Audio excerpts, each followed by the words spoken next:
Baik, assalamualaikum warahmatullahi wabarakatuh. Selamat siang. Nama saya Dini Alfat, NPM 1731057 dari Program Studi Sistem Informasi Universitas Internasional Batam. Di sini saya akan mencontohkan sedikit cara yang sederhana ya untuk menggunakan REST API.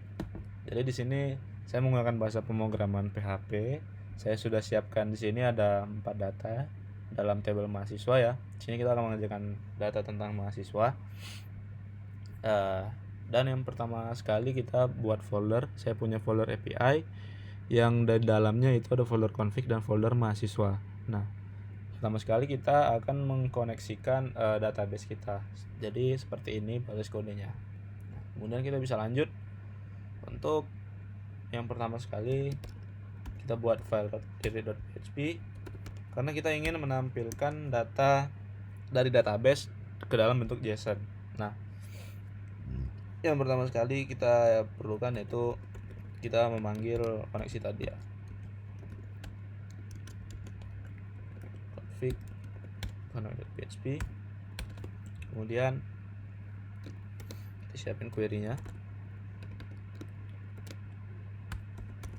MySQL query itu connect, kemudian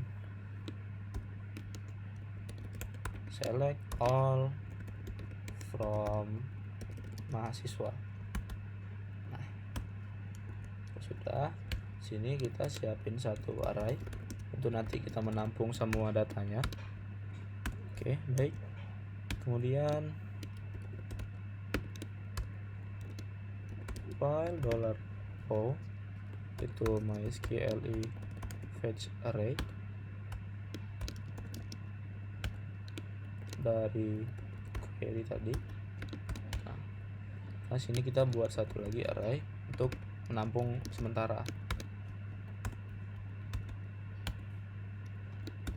Kita punya ID, kemudian sini ada row ID, kemudian copy ya, ada nama, kemudian ada alamat, kemudian ada kontak. Baik, seperti ini. Kemudian kita lakukan array push, yaitu untuk menggabungkan array companies dengan company, jadi menjadi satu aja array companies. Kemudian di akhir kita akan keluarkan hasilnya dalam bentuk JSON. Nah, seperti ini. Oke. Nah, jika kita menggunakan seperti ini, icon JSON encode seperti ini, maka nanti yang akan keluar itu adalah seperti ini. Kita coba ulang dari awal. Nah, masukkan sini ada read. Nah, maka hasilnya akan seperti ini. Ini kan belum rapi kan ya. Nah, gimana kalau misalnya kita mau rapi? Nah, kita perlu header di sini di awalnya. Yang pertama sekali, pertama saya mau masukkan itu namanya nggak salah, access control allow origin. Nah, kemudian access control allow origin ini digunakan agar semuanya bisa menggunakan API tersebut. Nah, di sini yang bermain ya, content type application to JSON. Nah, di sini yang akan mempercantik tampilan dari JSON kita tadi. Nah, ketika kita coba lagi run, maka dia akan seperti ini jadinya, kayak gitu. Nah, kemudian gimana kalau misalnya kita mau nambah data baru? Nah, kalau kita mau nambah data baru, kita buat lagi filenya di sini ya, insert.php.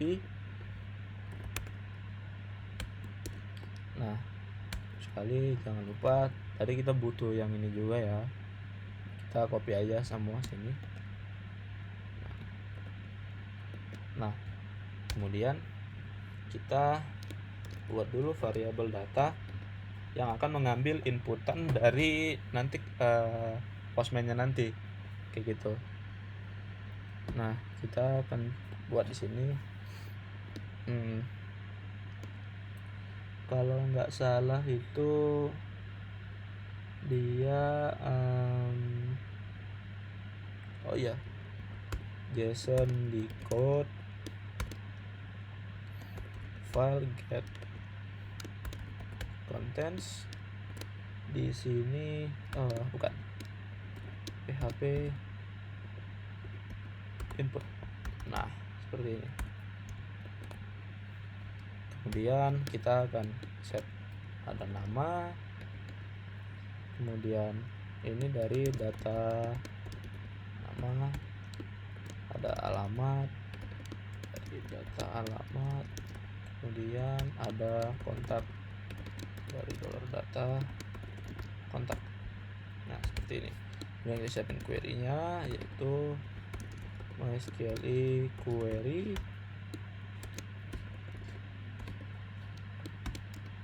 kemudian insert into mahasiswa tuh sini, kemudian sini values-nya. Nah, sini nama, kemudian alamat, kemudian kontak. Untuk values itu kita bisa ambil dari ini, dari variabel yang di sini. Nah, jadi yang pertama ada nama, kemudian $ alamat ya, kemudian $ kontak. Nah, itu. Kemudian kita cek apakah query berjalan dengan lancar. Kalau misalnya iya, di sini pertama kita buat dulu ada array response. Nah, kemudian jika memang berhasil, maka response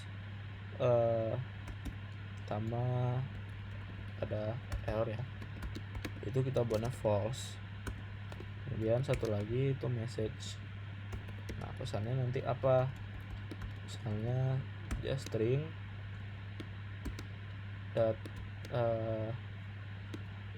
data berhasil disimpan, misalnya seperti itu.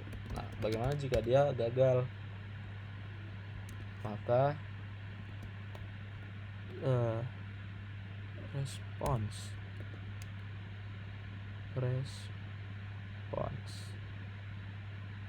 oh iya.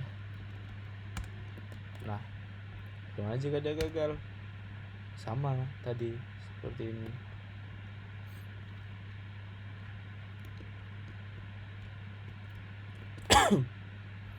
Cuman di sini kita ganti, sini jadi true, kemudian sini gagal, misalnya seperti itu. Nah, kita coba ya. Misalnya sini tadi insert. Nah, jangan lupa metodenya diganti jadi post. Untuk sini kita isi datanya. Misalnya tadi ada nama, misalnya saya tambahin nama teman saya ya, Rocky misalnya. Kemudian ada alamatnya misalnya di muka kuning. Kemudian ada kontaknya juga. Nah, kontaknya misalnya 0891 987666 misalnya ya. Nah, kemudian kita coba send. Maka iya, saya lupa, sini kita harus kembalikan dulu sebagai dalam bentuk JSON responsnya tadi. Maka kalau enggak, dia nggak akan muncul tadi di sini. Nah, tapi kita cek dulu ya di database apakah udah muncul. Nah, sudah muncul, cuman tadi pesannya aja yang nggak ada gitu kan. Nah, misalnya kita coba lagi nih, tambah sana teman saya lagi deh, Rizky, dia juga di muka kuning. Nomor HP-nya mungkin kita ganti jadi 7 belakangnya. Nah, coba. Nah, data berhasil disimpan seperti ini. Nah, kita coba lagi lihat ya, read. Misal, nah datanya sudah masuk nih, dia sekarang jadi API kayak gitu dalam bentuk JSON. Nah, yang ini bisa digunakan oleh orang-orang di luar kita, di aplikasi selain kita gitu. Kemudian gimana kalau kita mau mengganti salah satu data yang ada di sini gitu. Nah, kita butuh fungsi update. Di sini kita buat dulu file update. Nah, kemudian ini sama, yang membedakan hanya query-nya saja dengan sedikit pesannya seperti itu. Nah, dan kita kalau update kita butuh ID di sini. Nah, karena update itu perlu ID. Jadi di sini kita akan ganti sama ininya dulu deh. Ini berhasil diubah, sini gagal diubah. Dan query-nya update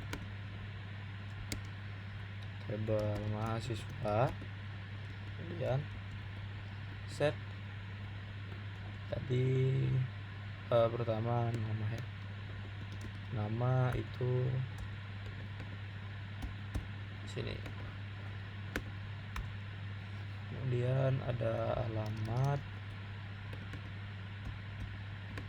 kemudian ada kontak.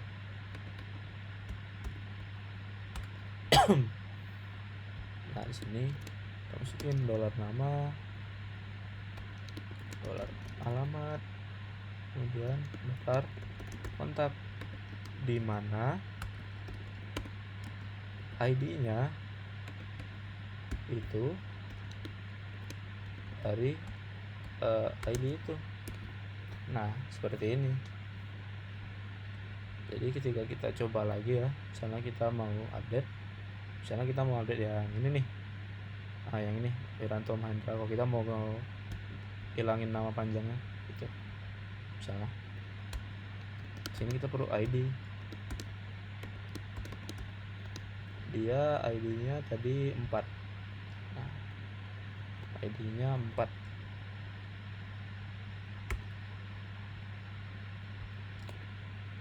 Karena dia bentuknya integer, jadi tidak perlu ini titik 2.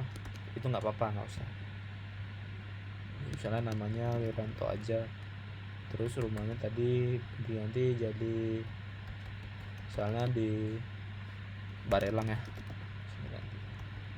dan nomor HP-nya misalnya 08 78 6655 443 misalnya.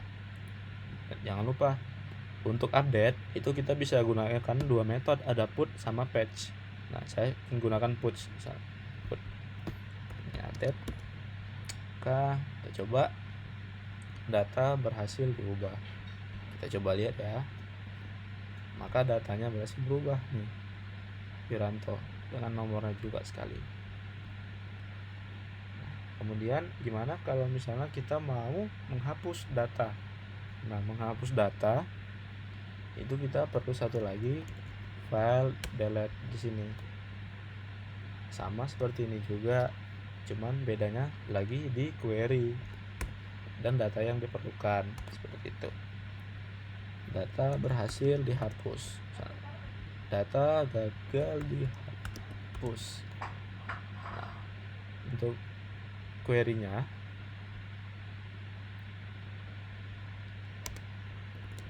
delete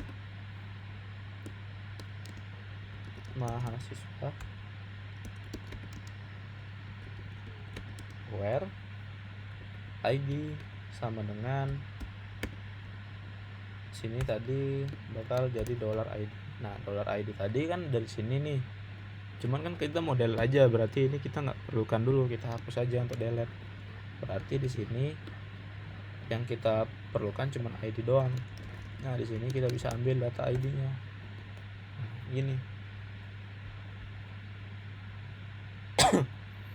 Kita cek dulu ya query-nya.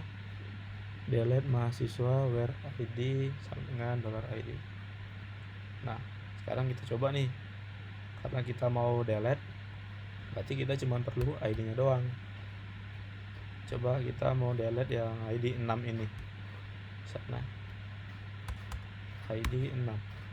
Nah untuk delete kita gunakan metode delete sini. Nah dan kita pergi ke filenya, coba data gagal dihapus. Kenapa nih? Kita coba cek dulu. Oh ternyata ini delete from mahasiswa where id. Coba lagi ya, data berhasil dihapus. Kita lihat, nah datanya sudah berhasil dihapus. Coba kita lagi di sini read ya, method get. Nah data yang 6 tadi sudah nggak ada lagi kan. Coba kita hapus satu lagi.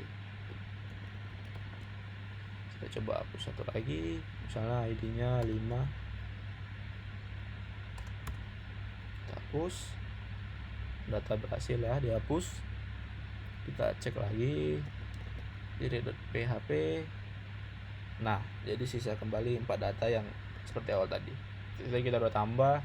Nah kita udah coba di update, kemudian kita bisa delete, kita bisa lihat semuanya juga di sini ya. Oke, baik. Mungkin itu saja yang dapat saya sampaikan. Jika ada sedikit kekurangan atau banyak kekurangan, saya mohon maaf ya. Semoga bermanfaat. Baiklah, assalamualaikum warahmatullahi wabarakatuh.